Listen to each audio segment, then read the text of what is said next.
भगवत गीता निम्नलिखित ब्लॉक में सबका हार्दिक स्वागत है। सबके मंगल भक्त की कामना के साथ बड़ों को मेरा सादर नमस्कार, छोटों को मेरा आशीर्वाद। मैं ठीक हूँ, आशा करता हूँ कि आप ठीक होंगे। रामचरितमानस के अयोध्या कांड के प्रसंग में जब राजा दशरथ ने भगवान रामचंद्र जी को राज्याभिषेक प्राप्ति के लिए अनेकों तैयारियों के लिए अपने राज दरबारियों से और मुनि वशिष्ठ जो उनके कुलगुरु थे उनके सानिध्य से पूर्ण तैयारियों के परिणाम स्वरूप राजा अर्थ धर्म काम मोक्ष की पराकाष्ठा से अपने जीवन के सभी सुखों की प्राप्ति के परिणाम स्वरूप मानव चेतना में भगवान राम के सद्गुणों के परिणाम स्वरूप और सबसे बड़े पुत्र के रूप में भगवान के अवतार यानी मानव रूप में अवतार लेकर के अनेकों लीलाओं को करने के परिणाम स्वरूप तुलसीदास जी ने एक अद्भुत वर्णन किया है। तो जब राजा दशरथ ने अपने कुलगुरु वशिष्ठ जी से रामचंद्र जी के राज्याभिषेक के लिए आज्ञा मांगी, तब वशिष्ठ जी ने कहा कि हे राजन, सुनिए, जिनके विमुख होकर लोग पछताते हैं और जिनके भजन बिना हृदय की जलन नहीं जाती, अगर हम उनका भजन नहीं करते हैं तो हमारे हृदय में जलन हमेशा के लिए रहती है। वही स्वामी सर्वलोक महेश्वर सच्चिदानंद घन भगवान श्री राम जी आपके पुत्र हुए हैं और जो पवित्र और प्रेम के अनुगामी हैं, यानी प्रेम और पवित्रता के मानक हैं, उनका अनुसरण करने वाले हैं। प्रेम की पराकाष्ठा को सर्वोपरि मानते हुए अपने जीवन को चरितार्थ करने के भावों का जिस प्रकार से तुलसीदास ने रामचंद्र के चरित्र में पूर्ण रूप से दर्शाया है। श्री राम पवित्र प्रेम के पीछे पीछे चलने वाले हैं और इसी से प्रेम वश आपके पुत्र हुए। जब इस सृष्टि की रचना हुई तो रचना के परिणाम स्वरूप ब्रह्मा विष्णु महेश सृष्टि के सृजन के लिए इस संसार में इस सृष्टि में अवतरित हुए। तो जब सृष्टि का निर्माण हो रहा था तो ब्रह्मा विष्णु महेश ने मर्यादा पुरुषोत्तम भगवान रामचंद्र जी के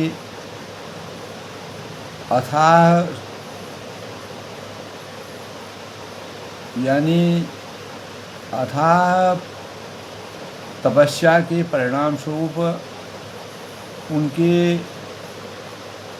अनुसार अपने जीवन में, इस मानव जीवन में लीलाओं को करने के लिए कैसे जीवन का संचार किया जाए, कैसे जीवन का भरण पोषण किया जाए, कैसे रचना की जाए, कैसे भरण पोषण किया जाए और कैसे इस प्रकृति पर, इस सृष्टि पर अगर अपार मतलब असंख्य लोग पैदा हो जाएंगे तो उनके निराकरण का क्या उपाय होगा।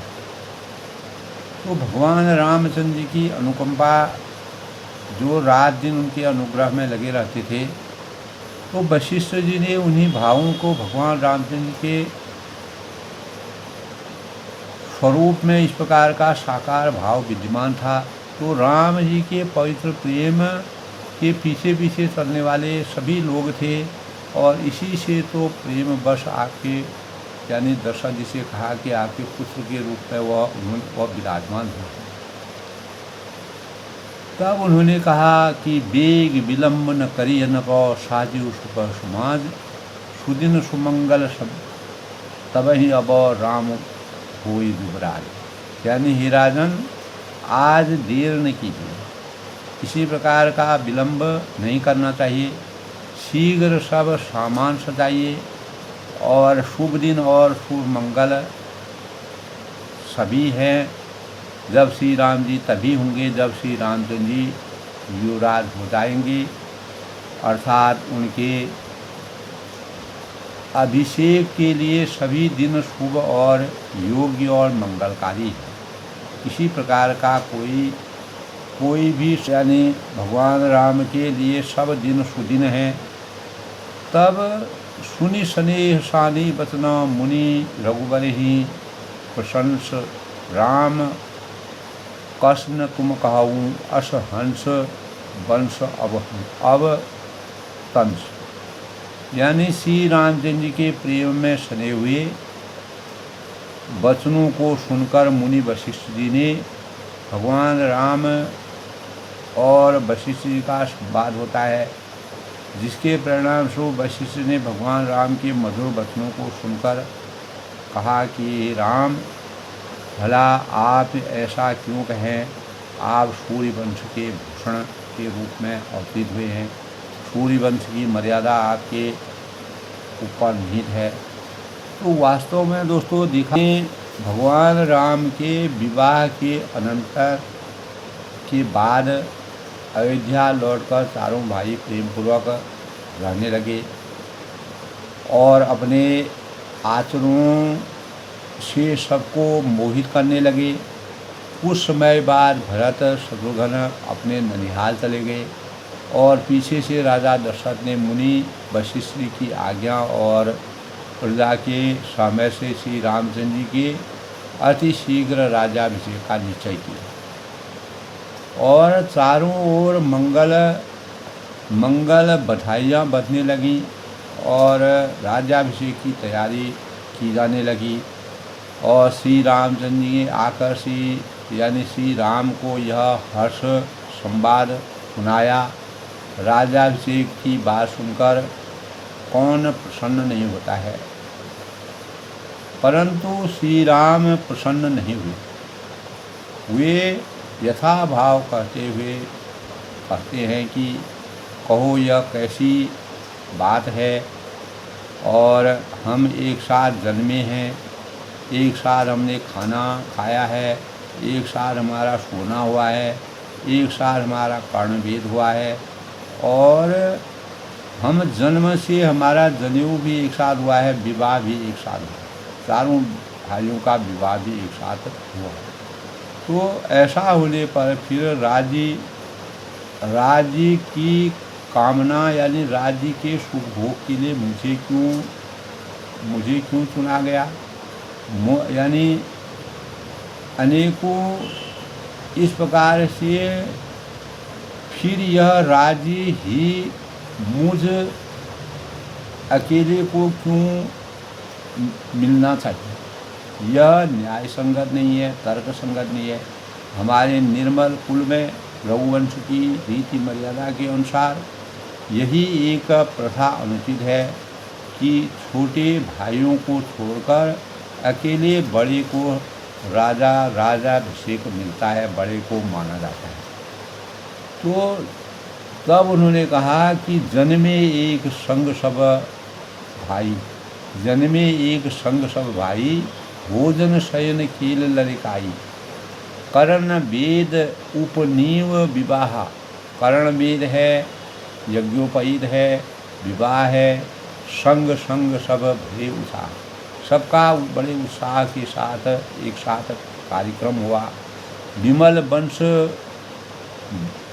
यह अनुचित एक यानी हमारे वंश की यह एक विलक्षणता है कि बंधु विवाह बड़े ही अभिषेक। यानी श्री रामचंद्र ने अकेले राज्य स्वीकार करने में बड़ा ही मतलब अनौचित्य प्रतीत उनको होता है, जो औचित्यपूर्ण नहीं बताया। और मन की प्रसन्नता, मन में उनकी कोई प्रसन्नता नहीं, जबकि राज्याभिषेक बड़े पद को पाने के लिए आज भी लोग जो है कुर्सी की लड़ाई के लिए किस प्रकार से आदमी जान पर हथेली यानी चारों समय अपनी कुर्सी को बचाने के लिए, अपने पद को बचाने के लिए अनेक प्रकार के यातनाएं सहने को तैयार रहता है। परंतु पिता की आज्ञा उन्हें राजाभिषेक का प्रस्ताव स्वीकार करना। तो हुआ ही सोई जो राम रचि रखा, परंतु उनके मन में यही था कि मैं सिर्फ एक प्रयास भर पूरी कर रहा हूँ जो मुझे कहा जाएगा। पिता की आज्ञा सर्वोपरि है, रघुकुल की यही रीति है, यही मर्यादित जीवन है। वास्तव में राज्य भी भाइयों का है, यानी सभी भाइयों का बराबर है। भरत शत्रुघ्न तो उस समय यानी मौजूद भी नहीं थे। अतः श्री रामचंद्र जी ने लक्ष्मण जी से कहा कि भाई सौमित्र, तुम यानी वांछित भोग और राज फल का भोग करो। मेरा यह जीवन अब राज्य तुम्हारे ही लिए, यानी मैं जो तुम कहोगे उसके अनुसार मैं करूँगा। तो इसके बाद भी इस लीला नाटक का पट परिवर्तन हो गया और माता कैकेयी की कामना के अनुसार, इच्छा के अनुसार राज्याभिषेक जो है वह वन गमन के रूप में परिणित हो गया, बदल गया। और प्रातः काल के समय जब श्री राम पिता दशरथ जी के सम्मति से सुमंत के द्वारा कैकेयी के महल में बुलाए गए, तो रात ही रात में भगवान राम को राज्याभिषेक के बदले वनवास दिया गया। कैकेयी ने 2 वरदानों को ऐसे समय पर मांगा। अनेक प्रकार के राजनीति के परिणाम स्वरूप, मंथरा के द्वारा की गई राजनीति के परिणाम स्वरूप भगवान राम ने इस प्रकार की लीला रची, जिसके परिणाम स्वरूप कैकेयी जी ने 2 वरदान मांगे और उसी के परिणाम स्वरूप उन्होंने बड़ी प्रसन्न होकर के मन को यानी कहने लगी कि हे माता, इसमें बात ही कौन सी है। जब कैकेयी ने 2 वरदान राजा से मांगे तो मुझे तो केवल एक ही बात का दुख है कि महाराज ने भरत के अभिषेक के लिए मुझसे ही क्यों नहीं कहा। अगर पहले ही राजा मुझसे कह देते तो मैं तो सभी कह ही रहा था कि राज धर्म के अनुसार सब एक साथ पैदा हुए हैं, सबका सभी संस्कार एक साथ हुए हैं, तो मैं ही क्यों राज्य का अधिकारी हूँ। तो महाराज की आज्ञा के दूत गण अभी तेज घोड़े पर सवार होकर मामा जी के यहाँ भाई भरत को आने की प्रतीक्षा कर रहे हैं। मैं पिताजी के वचन सत्य करने के लिए बिना कुछ विचार किए 14 वर्ष के लिए यानी दंडकारण्य यानी दंड वन में जाकर के पूर्ण रूप से निष्ठावान हो और प्राण प्रिय भाई भरत का राज्याभिषेक हो, यह मेरे लिए बहुत ही उत्तम है। मेरा जीवन इससे धन्य होगा। इसी से अधिक प्रसन्नता मेरे लिए है और कोई भी इससे ज़्यादा मुझे और कोई सुख की प्राप्ति नहीं हो सकती है। विधाता आज सब तरह से मेरे अनुकूल है।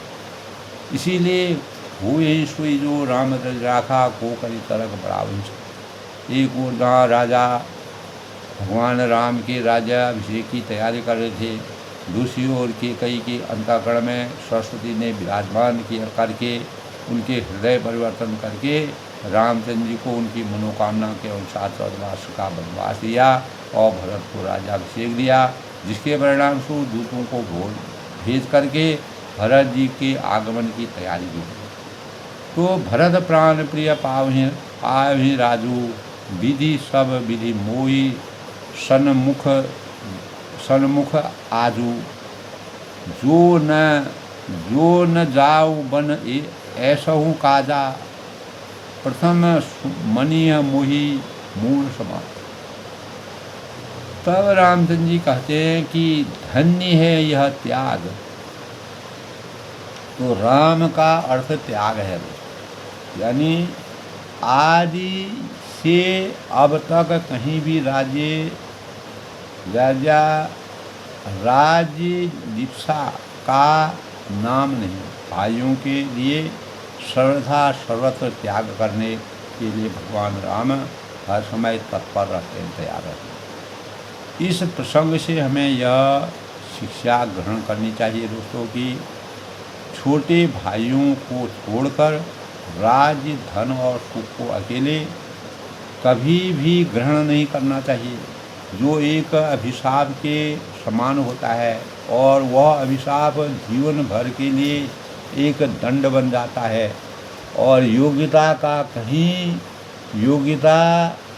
बस कहीं ग्रहण करना ही, यानी पड़े तो उसमें भाइयों का अपने से अधिक अधिकार समझना चाहिए। यही त्याग है, यही समर्पण की भावना है, यही भ्रात प्रेम की सबसे बड़ी पराकाष्ठा है। बल्कि यह मानना चाहिए कि उन्हीं लोगों के लिए मैं इसे ग्रहण करता हूँ, और यदि ऐसा मौका आ जाए, मिल जाए, तो सब भाई राज्य, धन, सुख, वैभव उनको मिलता हो, इसी से मैं अपने को त्याग करना पड़े, तो वह मेरे जीवन के लिए सबसे बड़ा प्रसन्नता का समय होगा।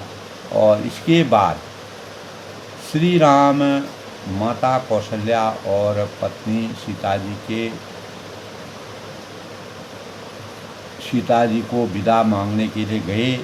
तब श्री राम जी ने भरत जी का कैकेयी के प्रति कोई भी अपशब्द या कोई दुर्भाव या विद्वेष शब्द तक नहीं रहा, और उन्होंने बड़ी आदर, मान, सम्मान के साथ और वन को जाने का निश्चय बनाया। सीता जी से भगवान राम ने कहा कि मेरी अन्य माताओं को भी नित्य प्रणाम करना, क्योंकि मुझ पर स्नेह करने में और मेरा लाड़ प्यार तथा लालन पोषण करने में मेरी सभी माताओं का समान हाथ है। और साथ ही तुम भरत शत्रुघ्न को भी अपने भाई और बेटे के समान मानना, उनसे भी विशेष समझना, और क्योंकि वे दोनों भाई प्राणों से भी अधिक मुझे प्यारे हैं।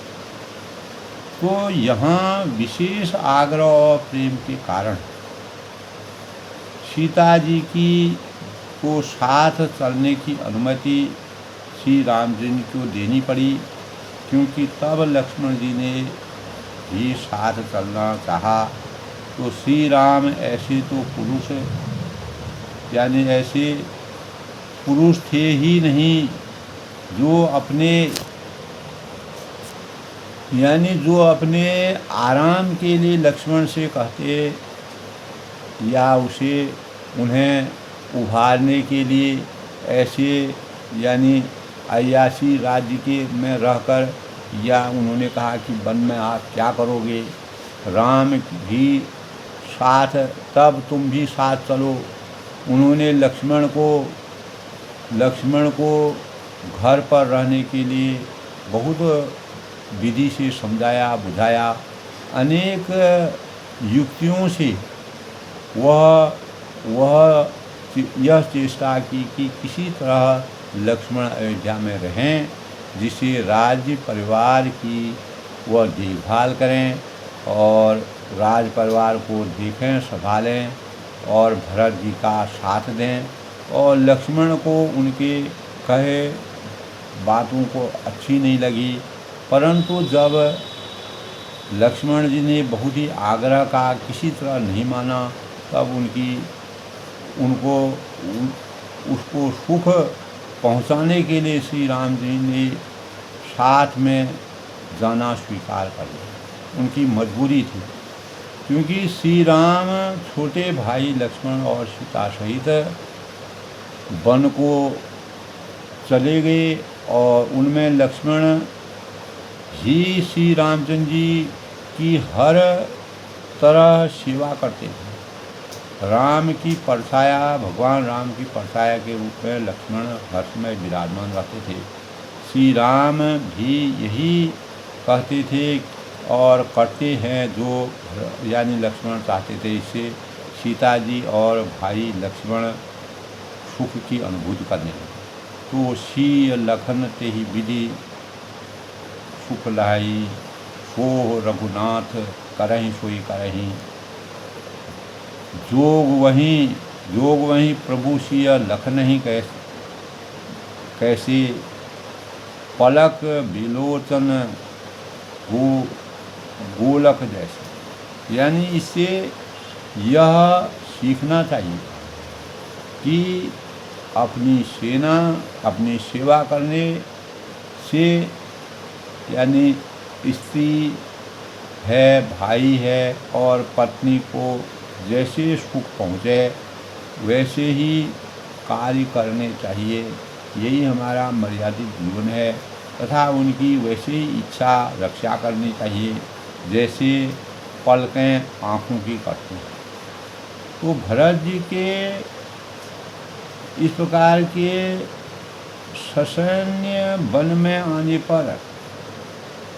में आने का समाचार पाकर श्री राम प्रेम के कारण लक्ष्मण जी क्षुब्ध होकर और भरत के प्रति कहने यानी अनेकों बातों को कहने लगे कि शब्द कह रहे हैं। तब श्री राम ने लक्ष्मण को प्रशंसा करते हुए कहा कि भाई भरत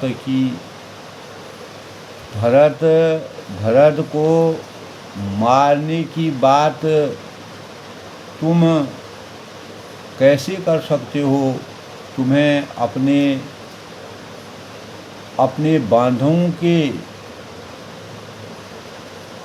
साथ यानी अपने बंधु बांधवों के साथ की और लक्ष्मण के यानी भरत जी के वास्तविक भ्रातृ प्रेम के बारे में सोचना चाहिए।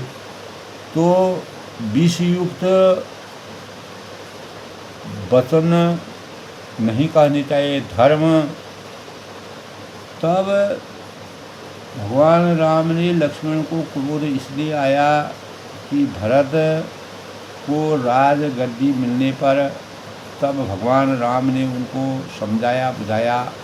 तो इसी प्रकार दोस्तों रामचंद्र जी की अपने भाइयों के प्रति जो स्नेह की भावना थी वही जो है सुनि सलेशानी बचना सुनि रघुपति प्रसन्न राम कस तुम कहूँ अस हंस बस अवधंस। यानी श्री रामचंद्र जी के प्रेम में सने हुए वचनों को सुनकर मुनि वशिष्ठ जी ने श्री रघुनाथ जी की प्रशंसा करते हुए कहा कि हे राम, भला आप ऐसा क्यों कहें, आप सूर्यवंश के भूषण हैं। तो भगवान राम जो है वह राज्याभिषेक नहीं चाहते, लेकिन मर्यादित जीवन के लिए और राजा की आज्ञा के अनुसार और माताओं की आज्ञा के अनुसार, भाइयों की आज्ञा अनुसार प्रजा की रक्षा करने के लिए उन्होंने सर्वधर्म को मानने का प्रयास किया। उन्होंने कहा कि सभी भाइयों का एक साथ जब सब कुछ हुआ है तो राज्याभिषेक मुझे क्यों दिया जाए। तो भगवान राम ने ऐसी लीलाएं की जिसे सरस्वती प्रकट हुई। तो ये कद के प्रसंग की समीक्षा थी दोस्तों। आखिर भगवान राम ने इतना प्रयास करने पर भी उनको राज्याभिषेक की प्राप्ति न होकर वन जाना पड़ा। उसका सार मैंने कल के प्रसंग में बताया। तो आज दोस्तों इससे पहले आज के शुभ पंचांग के भावों की समीक्षा। तो आज दोस्तों आज का पंचांग आज दोस्तों 17 अप्रैल 2025 वैशाख माह की कृष्ण पक्ष की चतुर्थी तिथि में।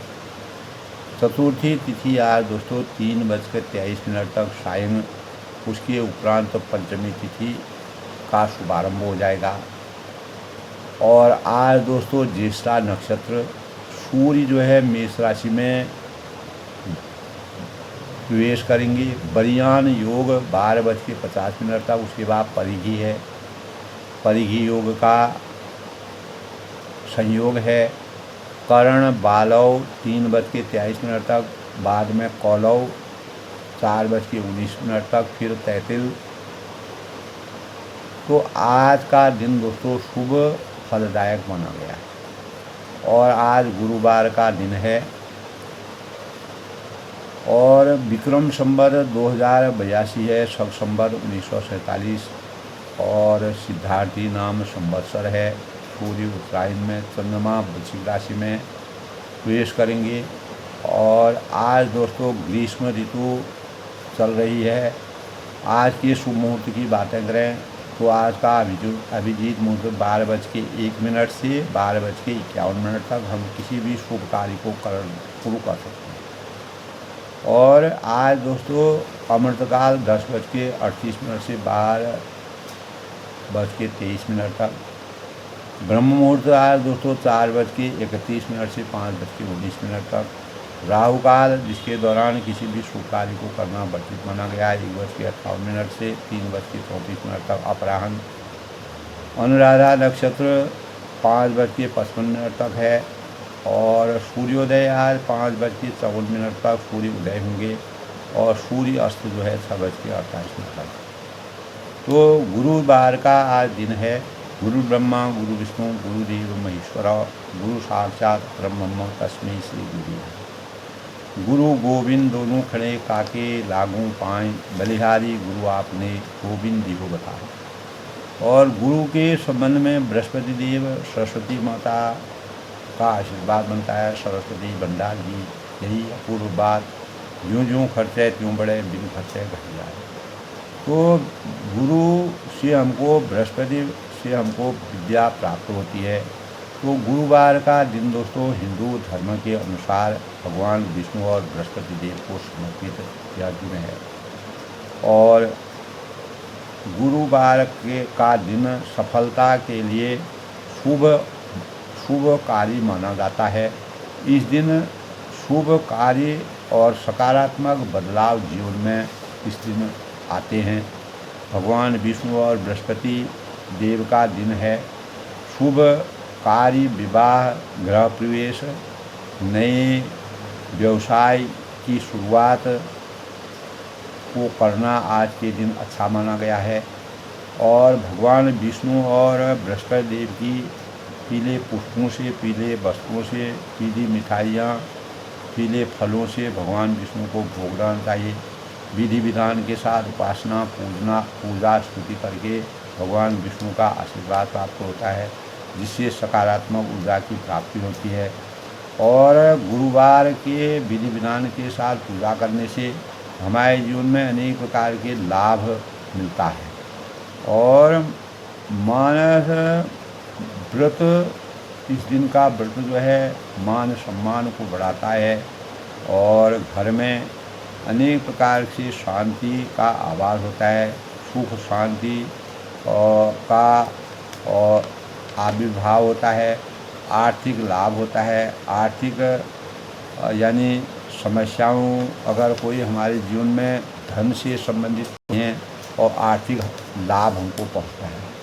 कुंडली में, किसी भी साधक की कुंडली में गुरु की मजबूती, गुरु ग्रह की मजबूती का लक्षण होते हैं कि व्यक्ति जो है लक्ष्य को पूरा करने में समर्थवान होता है। गुरुवार का क्या करना चाहिए? विष्णु भगवान की पूजा और बृहस्पति देव की पूजा विधि विधान के साथ करनी चाहिए।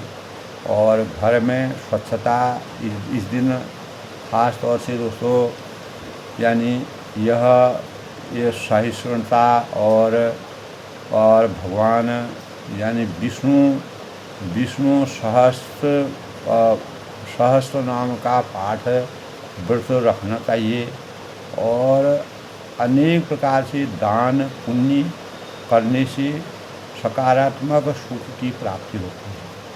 और फिर आज के दिन दोस्तों खास तौर से बाल काटना वर्जित माना गया है। घर में सफाई आज नहीं करनी चाहिए। और काले और नीले रंग के कपड़ों को पहनने से परहेज़ करना चाहिए। और आज के दिन का सबसे बड़ा निष्कर्ष यही निकलता है कि इस प्रकार भगवान विष्णु और बृहस्पति देव को समर्पित व्रत पूजा सुख शांति समृद्धि और सफलता प्राप्ति के द्योतक के रूप में बृहस्पतिवार का व्रत किया जाता है। और गुरु के आशीर्वाद से यानी तभी कहा है गुरु ज्ञान के बिना कोई भी कार्य हम संपन्न नहीं कर सकते। तभी कहा है ओम बृहस्पति नमः का जाप करना चाहिए। ओम ग्रां ग्रीं ग्रूं सह बृहस्पति नमः का पाठ करना चाहिए। बुद्धिभूतं त्रिलोकेशं तं नमामि बृहस्पति नमः। और आज गुरुवार के दिन दोस्तों सबसे बड़ा यानी मंत्र नमस्कार मंत्र है, जो मुनि रत्न कुमार जी ने हमारे जीवन में नमस्कार से मानव जीवन के कल्याण की बातें हुए। ओम ग्रां ग्रीं ग्रूं गुरुवे नमः। और गुरु मंत्र में विश्वास श्रद्धा भाव से जीवन में अनेक प्रकार के सुखता के भावों का संचार होता है। सबसे पहले आज गणेश पूजन करके भगवान विष्णु भगवान और बृहस्पति भगवान की पूजा करना चाहिए। और पंचामृत और अनेक द्रव्यों से और पीले फलों से, पीले वस्त्रों से और पीले रंग के पुष्पों से भगवान विष्णु को समर्पण करना चाहिए, उनका भोग लगाना चाहिए। इस प्रकार गुरुवार जो है हमारे जीवन के लिए एक सामर्थ्य और नए भावों की सकारात्मक ऊर्जा के द्योतक के रूप में गुरुवार का दिन माना गया। तो भगवान इसलिए मर्यादा पुरुषोत्तम भगवान राम जी ने भी दोस्तों अपने गुरुओं के सानिध्य से यानी अपने कुलगुरु वशिष्ठ जी के आज्ञा का सहस्त्र मन वचन और कर्म से उनके आज्ञा का पालन करते हुए कोई भी कार्य उनकी आज्ञा के विरुद्ध उन्होंने नहीं किया। और विश्वामित्र के साथ जब भगवान राम रहे अनेक प्रकार की विद्याओं को, शस्त्र विद्या, अस्त्र विद्या और अनेक प्रकार की जो विद्या है उनका उन्होंने ज्ञान प्राप्त किया। और इसीलिए भगवान राम ने अपने मर्यादित जीवन को यापन करने के लिए मानव जीवन में अवतीर्ण होकर के गुरु को सर्वश्रेष्ठ मान्यता के साथ माना। इसीलिए गुरु ज्ञान के बिना मानव जीवन वास्तविक लक्ष्यों की प्राप्ति करने में समर्थवान नहीं करता। इसलिए गुरु ब्रह्मा गुरु विष्णु गुरु देव महेश्वर गुरु साक्षात परम ब्रह्म तस्मै श्री गुरु। भगवान भी यानी पूजा और यानी भक्ति भावना में पूर्ण रूप से लिप्त होने के लिए, भगवान की प्राप्ति के लिए गुरु के द्वारा बताए गए मार्ग के अनुसार चलने को उन्होंने सब सर्वोपरि माना है। तो बिना गुरु के ज्ञान के हमारा जीवन आदि गागरी में जब पानी जिस प्रकार छलकता है उसी प्रकार अध जल गगरी छलकत जाए। तो उसी प्रकार इसलिए पूर्ण विद्या पूर्ण गुरु के ज्ञान की आवश्यकता प्रत्येक मानव जीवन के लक्ष्यों की प्राप्ति और सफलता की प्राप्ति के लिए बहुत ही महत्वपूर्ण है। तो बरनि राम गुणशील स्वभाव बोले प्रेम पुलक बिनिराऊ। धूप सजऊँ अभिषेक समाजू चाहत देन तुम्हें दुबराज। तो श्री राम जी के गुणशील और स्वभाव का बखान आज के प्रसंग में तुलसीदास ने किया है। और मुनिराज प्रेम से पुलकित होकर बोले कि हे राम, राजा दशरथ जी ने राज्याभिषेक की तैयारी की है और वे आपको युवराज पद देना चाहते हैं। राम करहु सब संयम आजू, जो विधि कुशल निभाहें काजू। गुरु सिख दे राय ही गयऊँ, राम हृदय अस विस्मय। तो इसीलिए हे राम जी, आज आप उपवास हवन और विधिपूर्वक सब संयम कीजिएगा और जिससे विधाता कुशलता पूर्वक इस काम को संपन्न करें, सफल कर दें।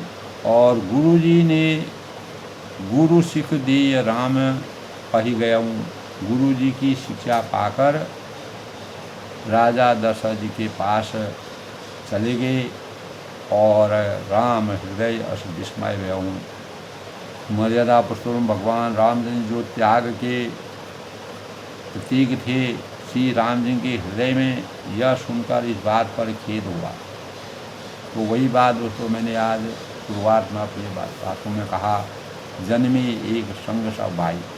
वही बात आई, भोजन शयन केल लड़काई, करण वेद उपवेद निवाहा, संग संग सब पाए उसावा। यानी हम सब भाई एक साथ जन्मे हैं, एक साथ हमने खाना खाया है, एक साथ हम सोए हैं, लड़कपन में एक साथ हमने खेल किया है, और हमारा कर्णवेद है और यज्ञोपवीत है, विवाह जो है सबका एक साथ हुआ है, सभी उत्सव हिसाब हैं। तो राजपद केवल मेरे केवल मुझे ही मिलना, क्या यह रघुकुल की मर्यादा के अनुकूल है? तो विमल वंश यह अनुचित एकू, बंधु विवाह बढ़े अधहि सेकू, अभिषेकू प्रभु सपे में पछताएं सुनाई। यानी हरऊँ भगत मन की कुटिलाई।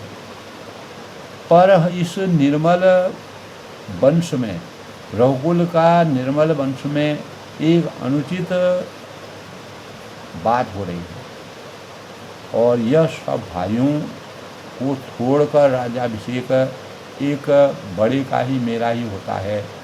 तुलसीदास जी कहते हैं कि प्रभु श्री रामचंद्र जी का यह सुंदर प्रेमपूर्ण पछतावा भक्तों के मन की कुटिलता को हरण करें। हमारे अंतःकरण में जो आज के परिवेश में अगर हम इन भावों को संचालित करते हैं कि आज लोग जो है एक छोटे से अंश के लिए, भाग के लिए आपस में अनेक प्रकार की बुराइयां मोल लेते हैं, कुटिलता को जन्म देते हैं। त्याग की पराकाष्ठा से इंसान दूर दूर तक चला गया है। भौतिक सुखों में मानव जीवन पूर्ण रूप से लिप्त हो गया है।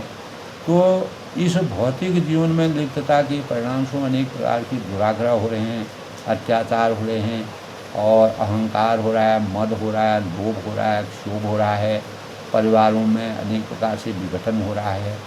तो इस बात से प्रेरणा लेकर के हमारे जीवन में तुलसीदास ने इन्हीं भगवान राम के चरित्र से पूर्णपूर्वक पछतावा आज के भक्तों को करना चाहिए, अपने मन में सोचना चाहिए।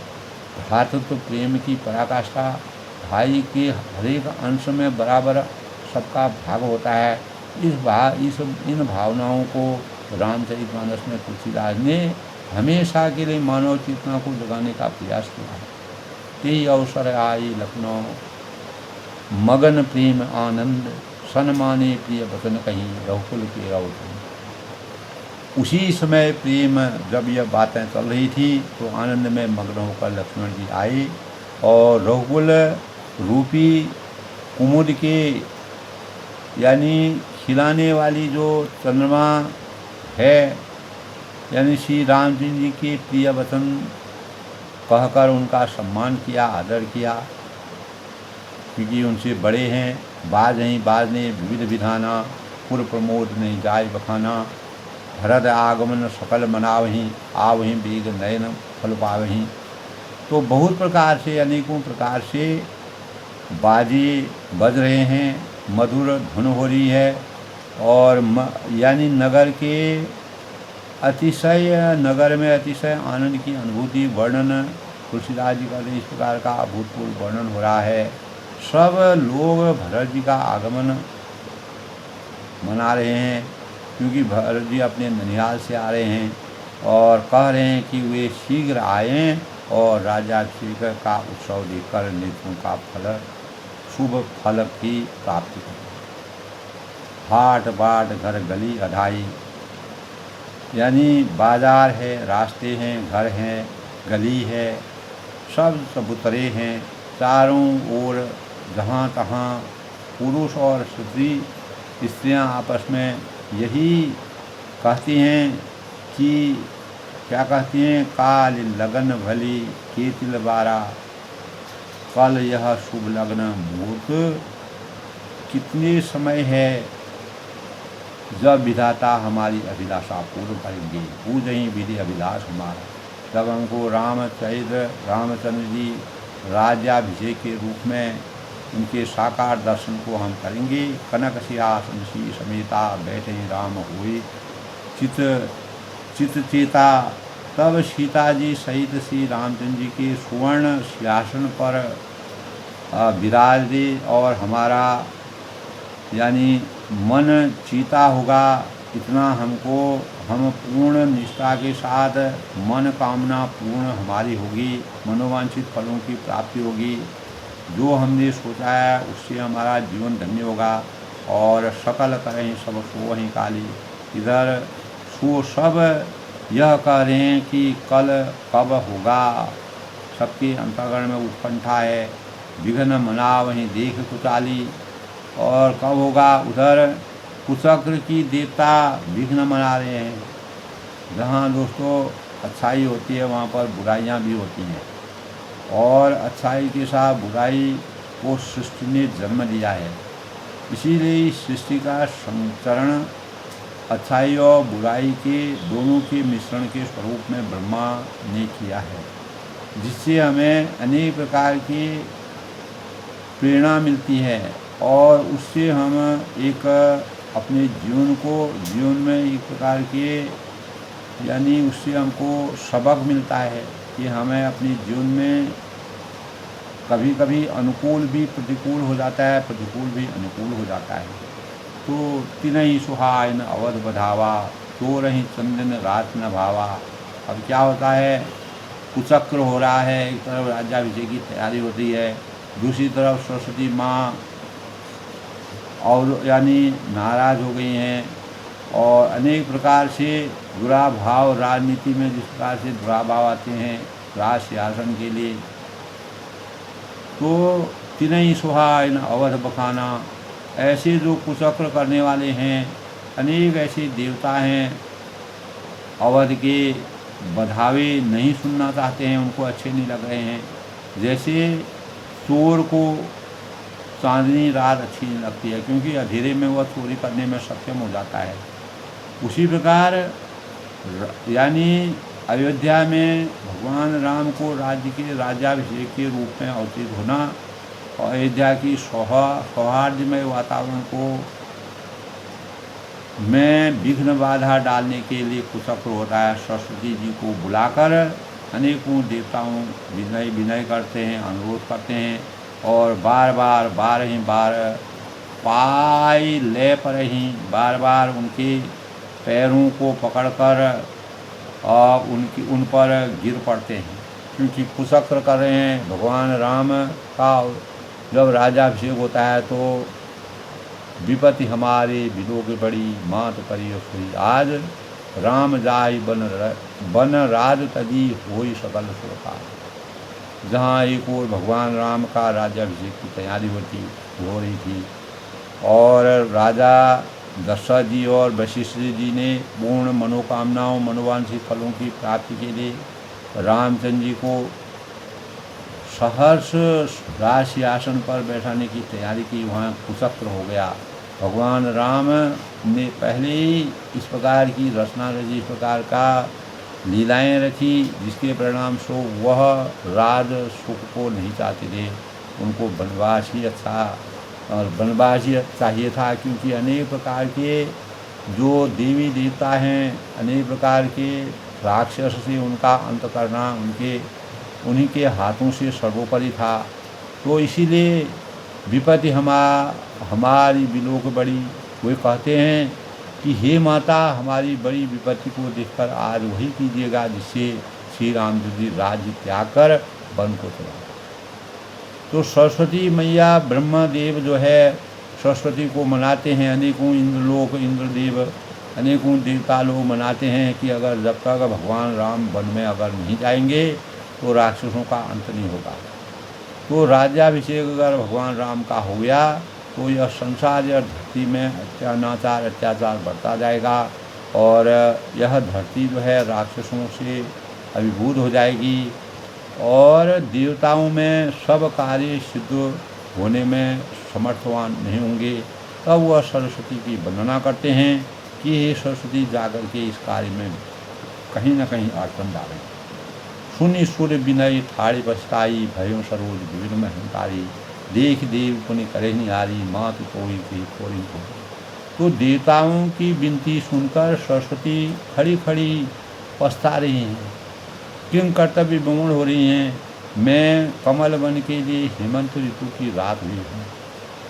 उन्हें इस प्रकार पछताती देखकर देवता फिर विनय करके कहने लगी कि हे माता, इससे आपको जरा भी दोष नहीं लगेगा, क्योंकि विस्मय हर्ष रहित रघुनाथ जी विषाद और हर्ष से रहित हैं। उनको न वन में दुख है, न अवध में दुख है, न राज्याभिषेक उनको चाहिए, क्षमता के स्वरूप में है। और तुम जानो सब राम प्रभाव, आप तो श्री राम जी के प्रभाव को जानती हैं। जीव कर्म बस सुख दुख भागी, और जीव अपने कर्मवश ही सुख और दुख का भागी होता है। और अतएव देवताओं के हित के लिए आप अयोध्या चाहिए। बार बार गही चरण संकोची चली विचार विभुर मधुर। बार बार चरण पकड़कर देवताओं ने सरस्वती को संकोच में डाल दिया, किंग कर्तव्य विमूढ़ हो गई। तब चली विचार विभुत मति पहुँची, तब वह विचार कर मंथन कर चली और देवताओं की बुद्धि ओछी है और ऊंच निवास नीच कर चुकी। उनका निवास तो ऊंचा है, वह स्वर्ग में रहते हैं, पर उनकी करनी बहुत ही खराब है, नीची है। वे दूसरे के ऐश्वर्य को देख न सकें, पराय होती दूसरे के ऐश्वर्य को नहीं देखना पाते। भगवान राम को राज्याभिषेक के रूप में अवतरित होना वाली नहीं। आगे लिखा विचार बहुली, परंतु आगे की काम का विचार करके श्री राम जी को बन जाने से राक्षसों का वध होना अनिवार्य।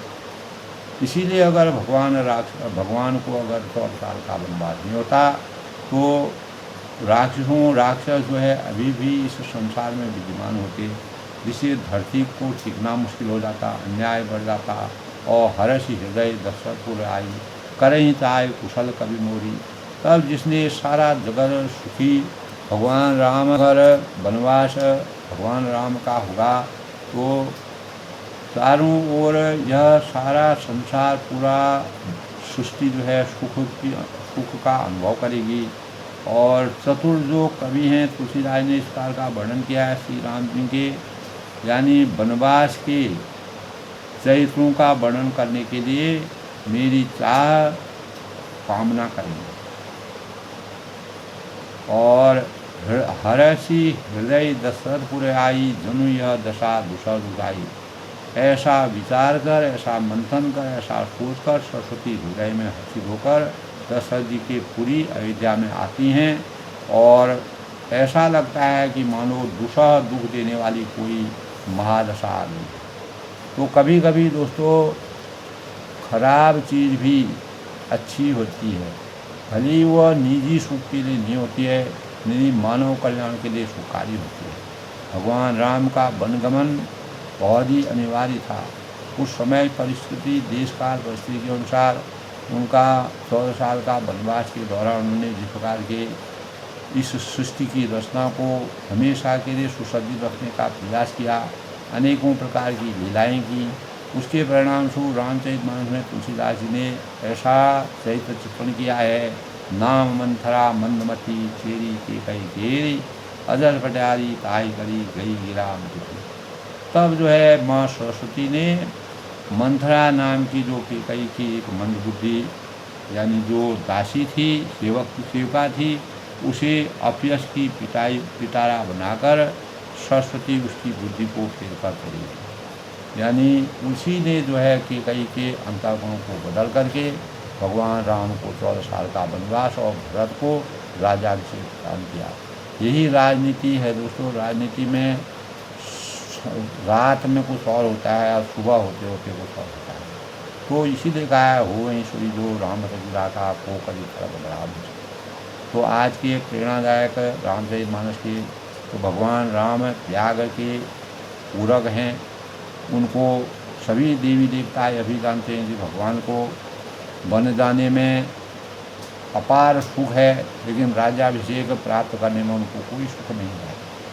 अगर भगवान राम वनवास उनका नहीं होता तो इस संसार में अन्याय, अधर्म, अहंकार, धर्म की हानि होती, अधर्म की वृद्धि हो जाती। इसी की रक्षा करने के लिए, अनेक लोगों का तारण करने के लिए, अनेक लोगों को मोक्ष की प्राप्ति करने के लिए, देवताओं को रक्षा करने वाली, धर्म की रक्षा करने के लिए और अधर्म को हमेशा के लिए समाप्त करने, इसलिए भगवान राम ने यानी वन में जा कर के यह निश्चय किया, यह संकल्प किया कि जब तक मैं इस धरती से राक्षसों का अंत नहीं कर दूंगा तब तक मैं वन से जो है अयोध्या नहीं लाऊंगा। तो इसी के प्रकार दोस्तों, इसी प्रकार हमारे अंतःकरण में त्याग की भावना सर्वोपरि है। त्याग से मानव के वास्तविक चरित्र का गुणगान रामचरितमानस में रामचरितमानस के पुरुषोत्तम का है, जिन्होंने सब कुछ त्याग करके अपने धर्म, अपने मर्यादित जीवन को जीते हुए रघुकुल की रचना के अनुसार अनेक प्रकार की सुस्ता की, यद्यपि दशरथ जी को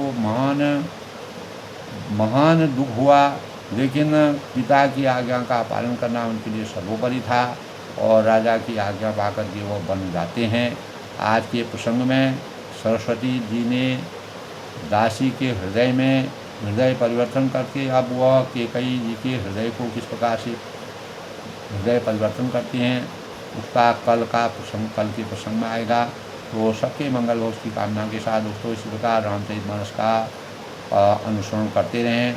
मैं सबके जीवन में त्याग की भावनाओं को हमेशा अपने जीवन में अवतीत करके अपने जीवन को चरितार्थ करना चाहिए। वही मानवता का सबसे बड़ा संदेश है, वही मानव धर्म है। उसी से हम अपने जीवन को एक मानवता के रूप में अवतीत कर सकते हैं। और जय श्री राम के साथ सबकी मंगल कामना के साथ भगवान का आशीर्वाद सभी पर बना रहे।